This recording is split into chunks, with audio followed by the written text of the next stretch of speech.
2024 का लोकसभा चुनाव है और चुनाव से पहले एक तरफ इंडिया गठबंधन में टूट को लेकर कई सवाल उठ रहे हैं, तो वहीं दूसरी तरफ नीतीश कुमार की पार्टी जेडीयू में भी कई सवाल उठ रहे हैं। सबसे पहला सवाल तो यही कि ललन सिंह जो राष्ट्रीय अध्यक्ष थे, उन्होंने अपने पद से इस्तीफा दे दिया। उसके बाद अब सवाल ये उठ रहे हैं कि नीतीश कुमार उनसे इस्तीफा क्यों लिए। हमारे साथ आशीष हैं, उनसे जानेंगे कि बिहार में आखिर चल क्या रहा है। आशीष, क्या नीतीश कुमार का ये मास्टर स्ट्रोक माना जाए बिहार के लिए, क्योंकि 25 में विधानसभा चुनाव भी है? निश्चित रूप से देखिए, नीतीश कुमार का ये जो फैसला आया है बहुत बड़ा फैसला है, जिस बात के लंबे समय से कयास लगाए जा रहे थे कि क्या आखिरकार जेडीयू में नेतृत्व परिवर्तन होगा। ललन सिंह का यहां पर विकेट गिरना दो मायनों में बेहद खास है। नीतीश कुमार अगर राष्ट्रीय अध्यक्ष बने हैं तो इस बात को भूलना नहीं चाहिए कि नीतीश कुमार की राष्ट्रीय राजनीति में दिलचस्पी अभी भी बरकरार है। और देखा होगा आपने, लगातार जो जेडीयू की जो बैठक चल रही है वहां से जो तस्वीरें निकल करके सामने आई, उसमें नीतीश कुमार देश का प्रधानमंत्री होंगे, इस तरह के नारेबाजी लोगों ने किया। इवन उनके कई मंत्री भी इस बात को हमेशा कहते रहे। अब जाहिर सी बात है कि अगर नीतीश कुमार के प्रधानमंत्री पद को लेकर के जब ये बात चल रही है तो पार्टी के अंदर खाने इसका मंथन हुआ होगा कि कमान अपने अंदर ले लीजिए, राष्ट्रीय फलक पर आइए। दूसरी बात, पार्टी में जो संभावित टूट जिसकी बात कही जा रही थी, ललन सिंह वो चेहरे जिनमें जिनको लेकर के कहा जाता है कि पार्टी के कुछ नेता जो हैं, कुछ मंत्री हैं, उनसे उनकी तलखी बढ़ गई थी। कई तरह की खबरें ऐसी चली नहीं, लेकिन ये भी तो कहा जाता है कि वो ऐसा तो नहीं है नीतीश कुमार को डर हो कि वो हमारी पार्टी को तोड़ के कहीं चले जाएंगे, जैसे एनसीपी के साथ महाराष्ट्र में हुआ, शिवसेना के साथ हुआ कि वो पार्टी तो रही लेकिन उसको दो भाग में तोड़कर, जैसे एनसीपी दो गुट में बट गई, शिवसेना बट गई। तो नीतीश को ये डर तो नहीं सता रहा कि हमारी भी पार्टी मैं रहूंगा और हमारी ही पार्टी को कहीं आरजेडी ना ले जाए, क्योंकि आरजेडी से नजदीकी भी थी।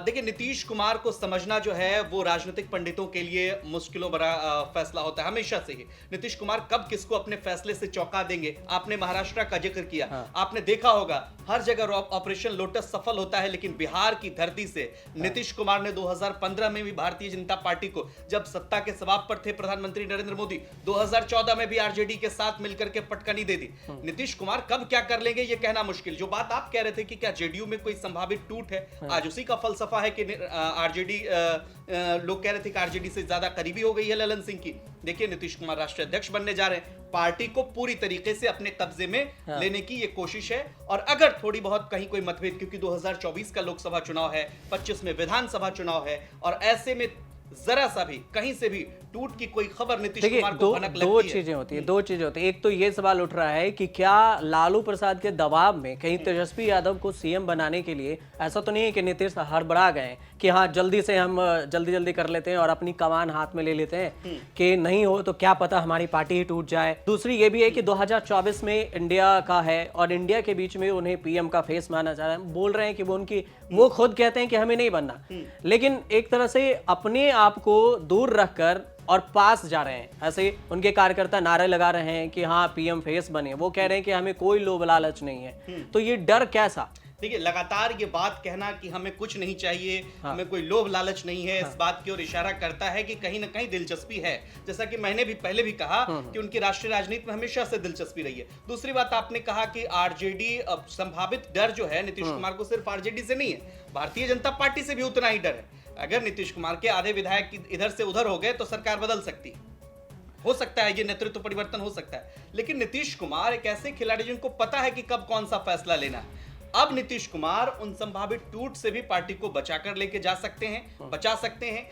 पूरे अपने तरफ जब वो कमान लिए हैं तो कोई अनबन की खबरें भी जो है वो पार्टी से अब निकल करके नहीं आएगी सामने। और कहीं ना कहीं एक मैसेज देने की भी कोशिश भी है कांग्रेस पार्टी को भी कि देखिए, अब हम भी अपनी पार्टी के राष्ट्रीय अध्यक्ष बन चुके हैं और राष्ट्रीय राजनीति में अब चुके। ललन सिंह जिस बात का जिक्र कर रहे हैं कि पार्टी और मजबूत होगी, संगठनिक स्तर मजबूत होगा, तमाम सारी चीजें, लोकसभा का चुनाव है, इसलिए भी ये फैसला लिया जा रहा है। तो नीतीश कुमार को कहीं ना कहीं केंद्र में रखने का मतलब है कि वो हमेशा से अब राष्ट्रीय राजनीति में बने रहे। लेकिन दो सवाल है ना आशीष, यहाँ पे ये भी बनता है ना कि लोग ये सोचते हैं, जैसे अभी उन्होंने जातीय जनगणना किया, जातीय जनगणना से लगा कि हाँ बिहार में वो गेम खेल सकते हैं कि एक तरफ बीजेपी करवाना नहीं चाहती है, विपक्ष आरोप लगाती है कि हम जातीय जनगणना नहीं करवाएंगे, वो जातीय जनगणना करवाए। और खुद ललन सिंह भूमिहार हैं, ये नीतीश कुमार कुशवाहा हैं, और भूमिहार में भी वो खास क्लासमेट हैं नीतीश कुमार के, ललन सिंह। और अचानक से क्लासमेट से छीन लिया जाए कि कोई पद दिया और राष्ट्रीय अध्यक्ष के बाद हम सौंप देते तुमसे हटा देते हैं, क्योंकि राष्ट्रीय अध्यक्ष के पास ये पावर होता है कि सीट शेयरिंग हो, किसको कहां से टिकट हो, ये लेने का फैसला रहता है। नीतीश कुमार को लेकर के कहा जाता है कि नीतीश सबके हैं। हाँ। और नीतीश कब किसके हैं ये किसी को पता नहीं चलता। पता, आपको हाँ। मैं थोड़ा सा एग्जांपल देता हूं, दर्शक समझेंगे इस बात को। हाँ। आप चले जाइए जॉर्ज फर्नांडिस से लेकर के आप प्रशांत किशोर, आरसीपी सिंह, हाँ। तमाम सारे नेता, इवन आज ललन सिंह प्रकरण पे भी आ जाते हैं। जो जेडीयू में नंबर 2 होता है हमेशा हाशिए पे चला जाता है। हाँ, ये भी एक बहुत बड़ी बात है और दर्शक इसको समझेंगे। नीतीश कुमार मतलब अपने साथ जो रहता है उनके सबसे करीब होता है, उनसे वो ज्यादा अनकंफर्टेबल होते हैं। और ये बात सिर्फ राष्ट्रीय अध्यक्ष के लिए नहीं है, सरकार के लिए भी है। तेजस्वी को भी लग रहा है कि कब नीतीश कुमार देखिए नई तरह की एक परिपाटी भी ये भी शुरू हो रही है। पिछले कार्यकाल के दौरान अगर देखें, जब राष्ट्रीय अध्यक्ष पद से हटाया गया था तो भी सरकार बदल गई थी। अब राष्ट्रीय अध्यक्ष पद से ललन सिंह हटाए हैं, क्या एक बार फिर से पलटी मार देंगे नीतीश कुमार? नीतीश कुमार की राजनीतिक विश्वसनीयता हमेशा से उनमें एक क्वेश्चन मार्क तो लगा ही रहा है। तो ऐसे में ये देखना दिलचस्प होगा कि ठीक है, पार्टी की कमान उन्होंने संभाल ली है, अब क्या पलटी मारने की तैयारी तो नहीं कर रहे? दो चीजें, एक तो प्रशांत किशोर को उन्होंने साइड कर दिया, जो हमने अभी डेटा निकाला कि जब 20 साल की इनकी पार्टी है, जेडीयू की 20 साल की पार्टी है, उसमें 2006 से 16 तक शरद यादव रहे, उसके बाद नीतीश कुमार खुद बने 2016 से 20 में, और उसके बाद उन्होंने ललन सिंह को बनाया। जॉर्ज फर्नांडिस भी रहे थे 2003 से 6 के बीच में। तो ये सब को छोड़ के नीतीश कुमार फिर रहे, और फिर अब 29 तारीख से वो खुद ही अपने में कमान ले रहे हैं।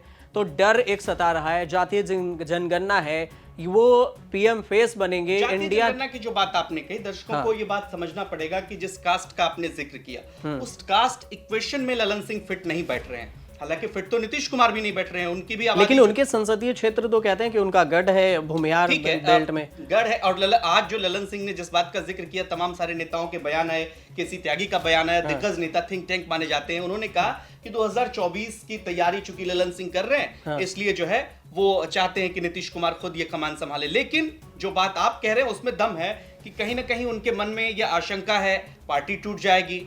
क्या ललन सिंह पार्टी को ठीक से चला नहीं पा रहे थे?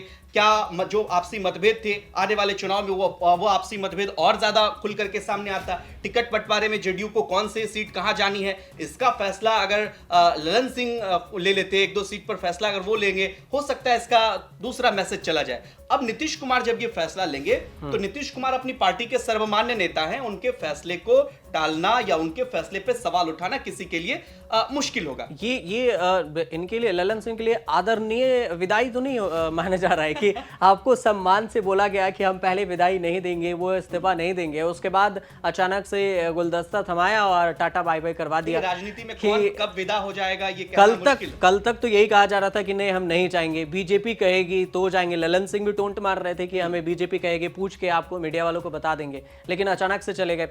प्रशांत किशोर के साथ भी यही हुआ कि वो ज्यादा खास तो रहे नीतीश के, लेकिन जैसे ही उन्होंने थोड़ी सी साइड लाइन पकड़ी, दूसरे के साथ जाने लगे, पॉलिटिक्स की राह पर। मतलब इसको समझिए, जिस तरह से ललन सिंह का बयान आ रहा था, भारतीय जनता पार्टी पर जिस तरह से हमलावर थे, लगातार प्रधानमंत्री को काउंटर अटैक कर रहे थे, सदन के अंदर भी सदन के बाहर भी। और नीतीश कुमार की राजनीति पर अगर आप गौर करेंगे तो वो थोड़े सॉफ्ट रहे हैं हमेशा, क्योंकि 17 साल का गठबंधन भाई उनका भारतीय जनता पार्टी के साथ रहा है। दिलों का जो मिलन है कार्यकर्ताओं का, और जेडीयू और बीजेपी के कार्यकर्ता आपस में ज्यादा मिले नजर आते हैं। ठीक है, अच्छी सरकार चल रही है, इस बात को क्रेडिट देना पड़ेगा, इसमें कोई दो राय वाली बात नहीं।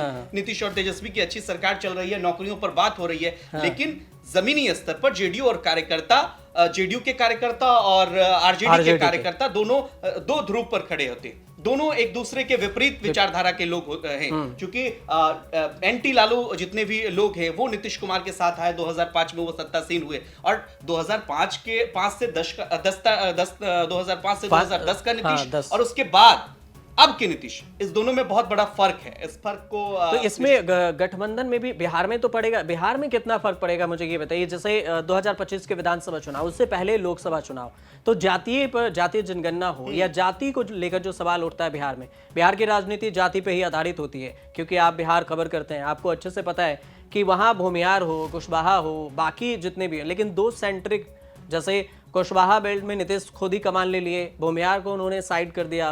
अब एक तरह से ललन सिंह को कहें, ये आप कह सकते हैं, हम कह सकते हैं कि हो सकता है वो खुद कहें कि हमें साइड नहीं किया, हमने इस्तीफा, लेकिन इस्तीफा लिया ही गया ना।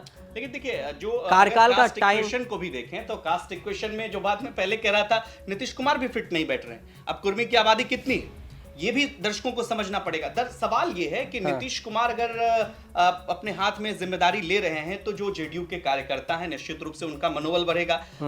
पार्टी में जो नीतीश कुमार की स्वीकार्यता है वो ललन सिंह की नहीं है, इस बात को समझना पड़ेगा। और नीतीश राजनीति के मंझे हुए खिलाड़ी हैं, 17 साल से मुख्यमंत्री हैं, केंद्र में मंत्री रहे हैं, इस बात से नकारा नहीं जा सकता उनको कि ठीक है लोग कहते हैं कि लायबिलिटी हो गए, नीतीश कुमार लायबिलिटी होते हुए भी भारतीय जनता पार्टी के लिए भी उतने ही जरूरी अभी भी बने हुए हैं और आरजेडी के लिए भी उतने। भले भारतीय जनता पार्टी के नेता सम्राट चौधरी या फिर केंद्रीय नेतृत्व भी नकार चुका हो कि नीतीश कुमार को वापस नहीं लेंगे, लेकिन राजनीति में कब क्या, आज नीतीश कुमार भारतीय जनता पार्टी पहले भी यही कह रहे थे, पहले भी यही कह रहे थे जब नीतीश ने गठबंधन किया था। कमेंट करके बताएंगे कि आज क्या नीतीश कुमार अगर नीतीश कुमार भाजपा के साथ गठबंधन कर लें और मुख्यमंत्री पद भाजपा को ऑफर कर दें तो भाजपा क्या नकार देगी इस पद को? अब नहीं नकार सकती, बिल्कुल नहीं नकारेगा।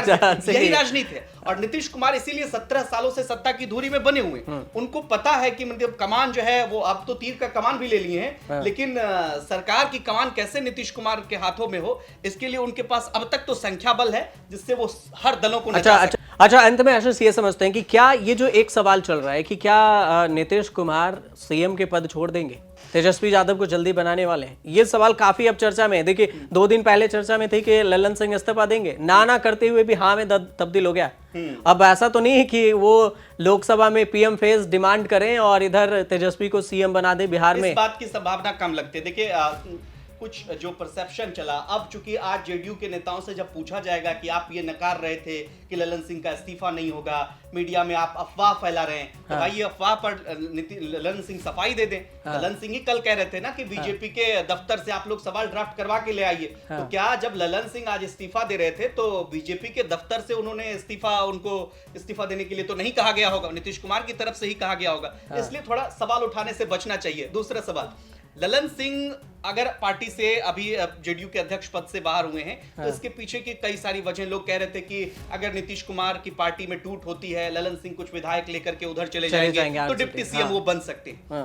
लेकिन आप देखिए नीतीश कुमार ने बहुत पहले इस बात का ऐलान कर रखा है कि 2025 में तेजस्वी के नेतृत्व में चुनाव लड़ेंगे। अब 2025 का मतलब तेजस्वी यादव जब मैंडेट लेके आएंगे, बहुमत का आंकड़ा महागठबंधन पार करेगी, उसके बाद ही तेजस्वी यादव सीएम बनेंगे। फिर तय होगा। 25 तक आप कन्वेनर नीतीश कुमार को मत बनाइए, प्रधानमंत्री पद पर मत उनको भेजिए, वो तो कह रहे हैं कि हमको स्वीकार नहीं है। भाई बिहार की कुर्सी वो नहीं छोड़ने वाले। ये बात जब तक बने रहेंगे वो बैठे रहेंगे। चलिए इन पे बात भी होगी और आपको कुछ आशीष को जाना है, बिहार में आप लोग को लाइव भी दिखाने हैं अभी, तो आशीष साहब आप जाइए, मैं कुछ जानकारी इनको दे दूं कि ललन सिंह और नीतीश के बीच में जो करीबी रहे हैं कि कितना करीब रहे हैं। ये ललन सिंह वही हैं जो चारा घोटाले मामले में भी लालू यादव के खिलाफ हाईकोर्ट में याचिका दायर की थी और उन दायर करने वालों में एक ललन सिंह ही थे। 2010 में खुद ललन सिंह पर पार्टी फंड का गलत इस्तेमाल करने का आरोप भी लगा था, जिसके चलते इन्हें पार्टी भी छोड़नी पड़ी थी। बाद में